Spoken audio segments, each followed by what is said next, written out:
My apologies, guys. I don't know what's going on with my internet here, and it keeps going in and out. So let's go back to number 3. I know you guys got the first question, so let's go on to number 3. Number 3 is Kristen Lettuce. Her question is, what are some of the most effective market research strategies when you have trouble getting in touch with the online entrepreneurs making 6 figures? Business. So let's see. I launch a copywriting for online entrepreneurs. I want to shift my messaging and branding towards higher level entrepreneurs, but I'm having a hard time and trouble getting in touch with them to ask questions. It's either I never get a reply or their assistant will say no to me. I also can't tell who makes the kind of money just by looking at their profile. So, this is actually a really, really great question. I coach on this a lot in a lot of my speaking engagements that I go to, and I call it your top 25 VIP people, right? So, the strategies on how to get those 6-figure people in order to be doing the copywriting and launching that you want to do. So, if you ever check out my Facebook, right? I am constantly always engaging in Facebook. I am always engaging in other people, in Instagram, things like that. So I'm going to show you or tell you a little trick and a hack of what I do. It's called my top 25 VIP people. And what that is I go through the 25 people that meet my core values that I want to work with, that I know have the 6 figures, 7 figures, 8 figures, 9 figures that you're looking for. And I actually do my research.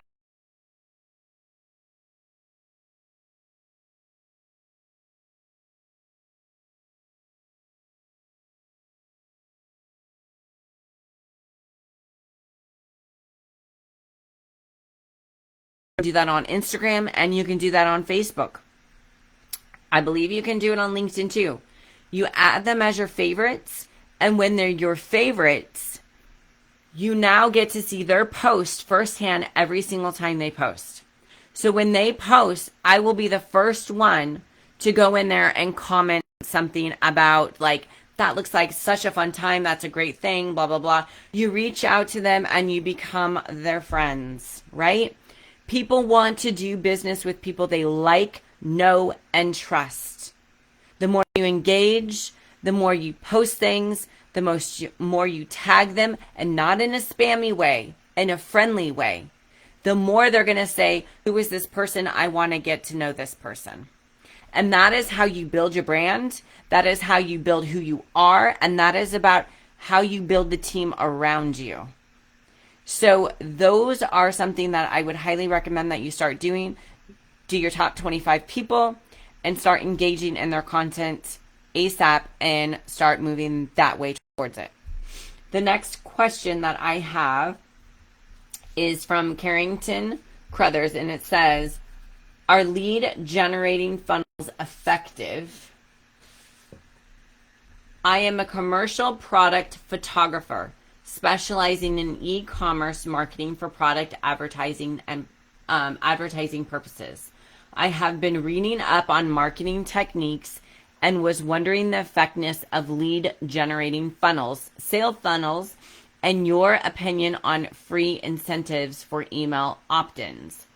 So I believe funnels are incredible. You have to have a lead magnet to anything that you are posting, right? My question for you is, you don't always want to, as when you're first starting your business, to drop tons and tons of money into marketing and funnels, right? You don't, I always feel that you can build your company on organic growth and making sure that you are engaging in all social media platforms, you're getting the word out there, because a lot of times when you first start, you cannot do the marketing as well through Facebook funnels, Google ads, or whatever you're doing, right? So lead funnels work incredible. but you need to make sure that you're using it in a great manner when you start posting it in Facebook, in social media, so it doesn't seem like it's spammy. You're actually helping people, you're engaging people, and you also put a lead magnet in there with a funnel to go ahead and get their emails, and then you can link it to your CRM platforms and build it that way. So I definitely do think that it is worthwhile to be doing it. There's a lot of great funnels out there that are super easy to work with. So that's my suggestion with that. The next question is, how do I know, this is from Mariel Goodrich. How do I know if I am charging appropriately for a new concept? So she has a mixology service for private and public events. We specialize in organic fresh fruit, herb cocktails, and mocktails. We are full service caterer for the bar side of events. We graphic design custom menus for every event based on themes, guests of honor, and clients' desire. The menu only serves as a guide, and we encourage guests to create their own cocktail or mocktails from the fresh fruit bar with the guidance of their fresh fruit mixologist. Sounds like a pretty cool concept. We have laser engraved coconuts and take our themes very serious. It is an interactive entertainment experience.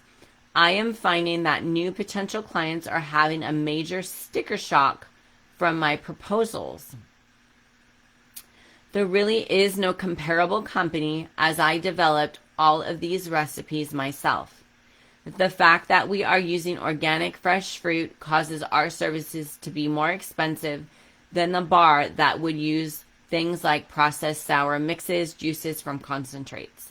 I am only making profit from prep and service. I do not yet have a liquor license and do not have brick and mortar store fruits. I don't think people realize the real meat of the cost is in themed supplies, liquors, and fruits. I do not make anything off of that. Other mobile bar services show up and pour what is provided or supply a small menu using your average mixers and liqueurs. All 500 of our recipes can be made with or without liquor because the fruit herbs are giving the flavor, not the liquor. Thank you for your advice. I'm incredibly excited to be part of this AO team. So my love, I have to say that this concept is phenomenal. And I have to tell you, you are not hitting the right market. And the reason why I say that is because your market is different than the average bartender, right? So when you create your business portfolio that you give out, I'm sure that you know that you already have on there what you just sent to me as far as what they're getting and what you're providing, right? You need to really specify that it is organic, it's top quality. You need to make sure that you are charging appropriately with what sits with you. So I cannot tell you what I would charge because I can't look at your numbers. I can't look at what you need for an ROI. I don't have that in front of me, right? But from me telling you, you are not looking at the price margin of the adequate clients or customers that you want to work for. So maybe you need to up your ante a little bit and go with a higher clientele that you should be catering for. Because let me tell you, people are going to pay this. If it is good, if it is quality, if it is health, people are more health conscious now than they've ever been. They will pay for a service that provides healthy alternatives versus other alternatives that are, not good for your health whatsoever, right? I would be the first one to tell you that I would pay for that service. So you need to look at the realm of who you want as your clients and what your clientele needs to be. That's where your price point needs to be. So my honest opinion is where you think your price point should be, you should probably make it a little uncomfortable and go actually a little bit more than that. And the fact that you're telling me that you are not making a profit really off of the company right now, it's paying for what you're doing, is telling me that you're not at the price point that you should be. I cannot tell you exactly what to do, and I'm going to reiterate that again, but you need to sit with yourself. You need to look at your cost. You need to, as I would say, double your cost of what it is. That should be your ROI. But as you build up your clientele, they need to be more elite clientele. Therefore, you need to be charging more for your services because nobody else has these type of services. And if you get with the right people, these people are going to pay for these services. So that is my suggestion to you. Next question is Martina Wink. The question is how I motivate myself and my workers not to give up in the beginning of our business. Great question. I run a home health care business in Switzerland. I'm a nurse by trade. Doctors in hospitals refer patients to me, and I bill the insurance company for services we provide.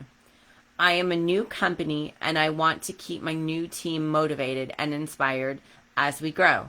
I'm looking for tips on how to do that. So, that is a great question.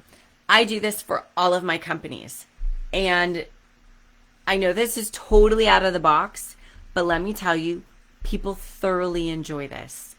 So I'm sure you know Google, Google Docs, Google Drive, all of that, right?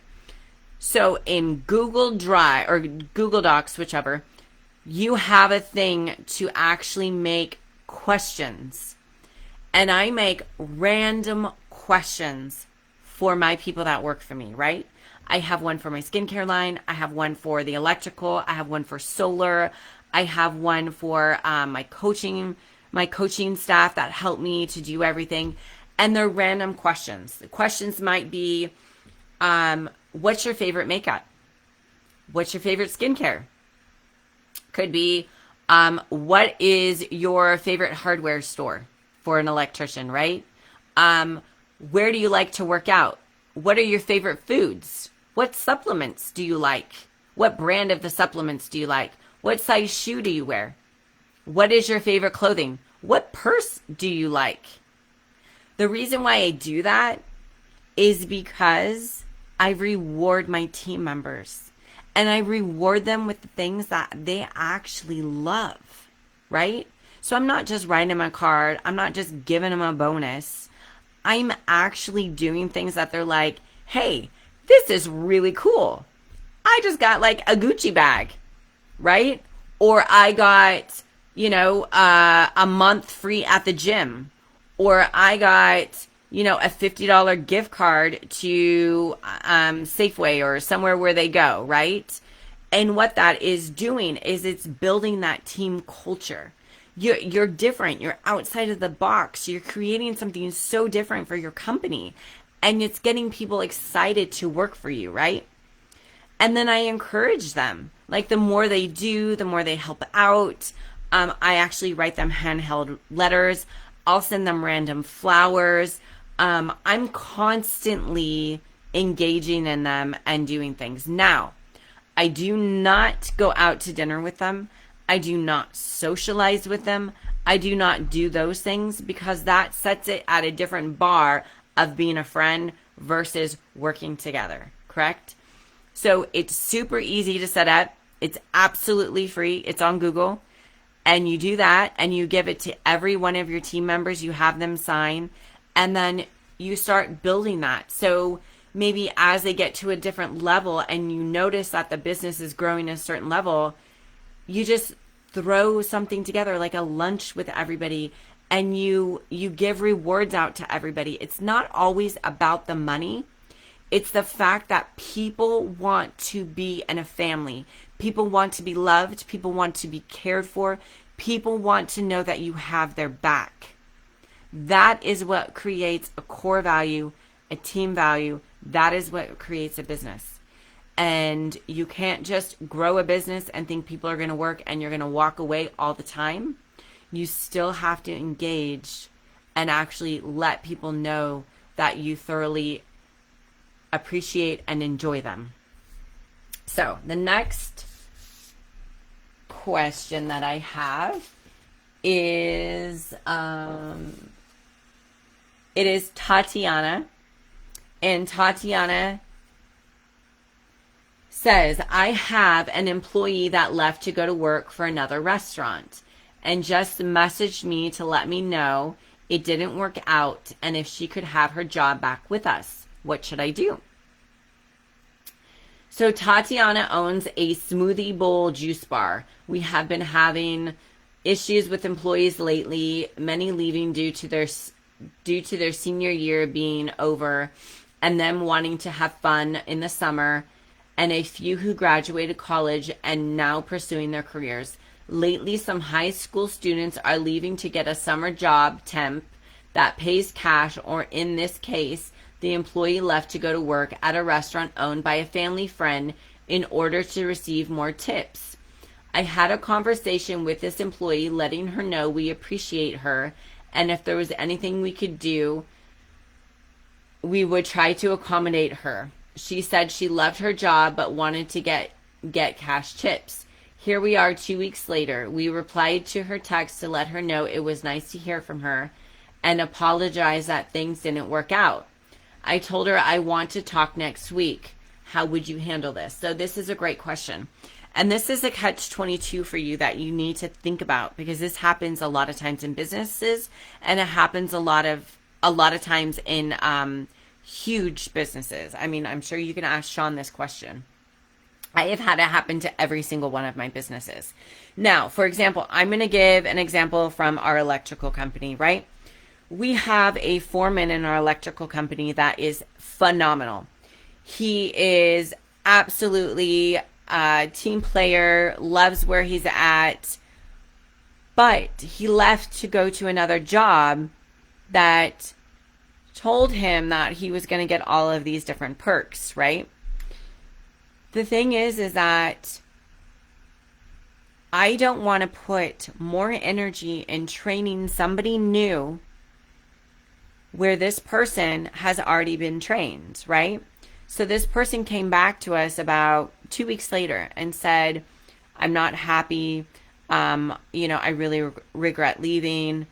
And the thing is that they were a really good worker. We left on a really good note. Yeah, they maybe thought the grass was greener on the other side, and that happens with a lot of people. But the thing is that now they realize that your company actually has great standards, and your company they enjoyed working at, right? So for them, it wasn't necessarily about the money. It was the fact that they enjoyed working with you. So we should take that as a compliment. And for me, I would allow them back because I don't have to put my energy into anybody else. Correct? And probably they're not going to be looking for another job. And then it's your duty as a leader to create them happy, right? Bring them in, ask them questions on how you can build your business to make it better overall, to help other people to enjoy their job there. So then that way more people stay and they understand. And the good thing is that when that person comes back, they're probably going to say that this was a really great job. I really enjoyed it here. I made a mistake by leaving. That shows great kudos to you and your company for what you've did. Now, there's a backside to this.